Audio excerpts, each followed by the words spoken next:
दोस्तों, क्या कभी आपने सोचा है कि भारत के कुछ शहरों या फिर जिलों के नाम के पीछे कुछ प्रत्यय लगे हुए होते हैं, यानी कि सफिक्स लगे हुए होते हैं। जैसे कि पुर। आपने बहुत से शहरों का नाम सुना होगा जिनके नाम के पीछे पुर लगा हुआ है।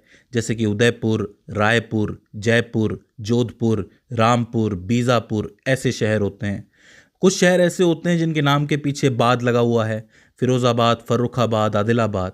तो ऐसा क्यों होता है कि इस तरीके के प्रत्यय जोड़ दिए जाते हैं? तो देखिए, ऐसा इसलिए होता है कि ये जो प्रत्यय सफिक्स होते हैं, ये जिस भी जगह के पीछे लगाए जाते हैं, ये उस जगह का इतिहास, भूगोल, संस्कृति या फिर स्थापना से जुड़े हुए कुछ फैक्ट्स बताते हैं। जैसे कि सबसे पहले पुर की बात की जाए। पुर शब्द संस्कृत भाषा के अंदर इस्तेमाल किया जाता है किसी शहर या फिर नगर को दर्शाने के लिए। जैसे कि एक पुराने शहर का नाम है हस्तिनापुर। तो यहाँ पे पुर जो है वो उस पूरे शहर को दर्शाने के लिए इस्तेमाल किया जा रहा है, तो हम पुर का इस्तेमाल कर लेते हैं। इसके अलावा किसी के नाम के पीछे भी पुर लगा दिया जाता है। जैसे कि जयपुर। जय हमें पता है राजा जय सिंह का नाम है, उनके पीछे पुर लगा दिया, यानी कि राजा जय सिंह का शहर।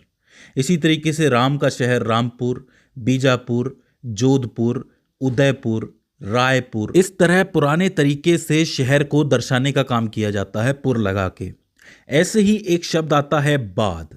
बाद का मतलब क्या होता है? बाद को आप आबाद भी कह सकते हो। एक जगह है जहाँ पे एक आबादी रहती है या फिर उस जगह को आबाद किया गया है।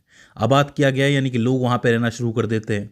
लोगों की आबादी है तो पूरी जगह बन गई, पूरा स्थान बन गया, तो उस जगह को पूरा शहर मान लिया जाता है। उदाहरण के तौर पे अहमदाबाद, हैदराबाद, फैज़ाबाद, फर्रुखाबाद, फिरोज़ाबाद, आदिलाबाद, ये सारे शहर जो हैं किसी ना किसी नाम से आबाद हैं, इसलिए नाम आपको नजर आएंगे। फिरोज़ाबाद फिरोज़ के नाम पे, फर्रुखाबाद फर्रुख के नाम पे, आदिलाबाद आदिल के नाम पे, हैदराबाद हैदर के नाम पे, अहमदाबाद अहमद के नाम पे।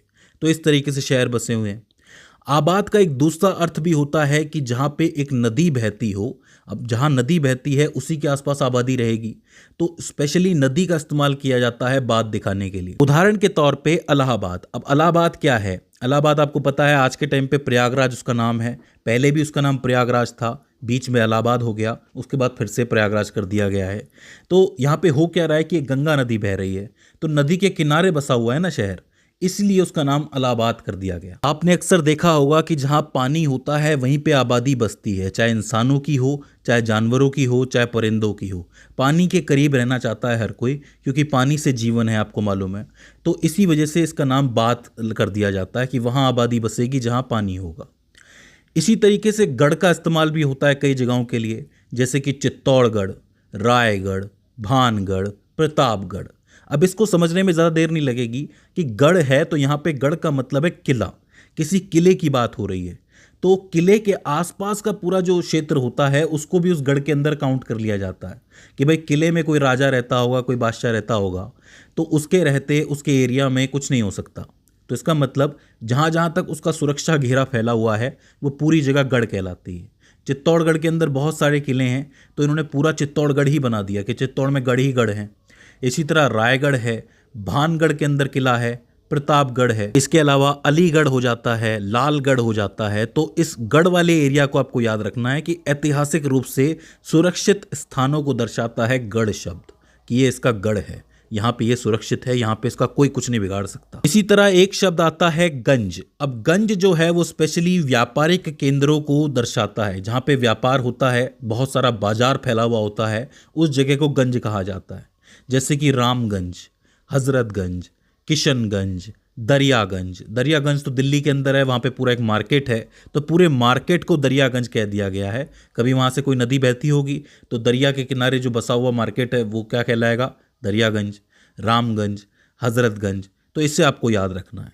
इसके अलावा भी होते हैं, मिर्ज़ागंज है, चांदनी चौक है, वो भी एक दिल्ली का गंज का इलाका है, चांदनी चौक भी, क्योंकि वहाँ पे बहुत बड़ा मार्केट है। तो इस तरह आप गंज का इस्तेमाल कर लोगे। आखिर में एक और शब्द आता है जिसे आप कहते हो नगर। अब नगर से तो साफ समझ में आ रहा है कि संस्कृत का शब्द है, शहर दर्शाने के लिए बताया जा रहा है। अक्सर नगर बहुत बड़ा हो सकता है, बहुत बड़ी रियासत हो सकती है नगर का मतलब, तो इसे आपको याद रखना है। जैसे कि विजयनगर हो गया, विजयनगर साम्राज्य आपको याद होगा, पूरा का पूरा राजा का साम्राज्य था, बहुत बड़ा था। इसके अलावा जमशेद नगर है, लक्ष्मी नगर है, और इसके अलावा रामनगर है, श्याम नगर है। तो इस तरीके के बड़े शहरों के लिए, चाहे वो ऐतिहासिक हो चाहे वो आधुनिक हो, दोनों टाइप के शहरों के लिए नगर का इस्तेमाल किया जा सकता है। आज भी नगर निगम होती है, नगर पालिका होती है, इसी वजह से होती है। तो इसे आपको याद रखना है। तो आई होप आपको ये सारे प्रत्यय समझ में आ गए होंगे, सारे सफिक्स समझ में आ गए होंगे। पुर, बाद, गढ़, गंज, नगर। अगर इसके बाद भी इस वीडियो के अंदर आपको कोई क्वेरी आती है, कोई दिक्कत आती है, तो आप हमें कमेंट सेक्शन में बता सकते हैं। तो दोस्तों, आज की इस वीडियो के अंदर बस इतना ही। See you in the next one.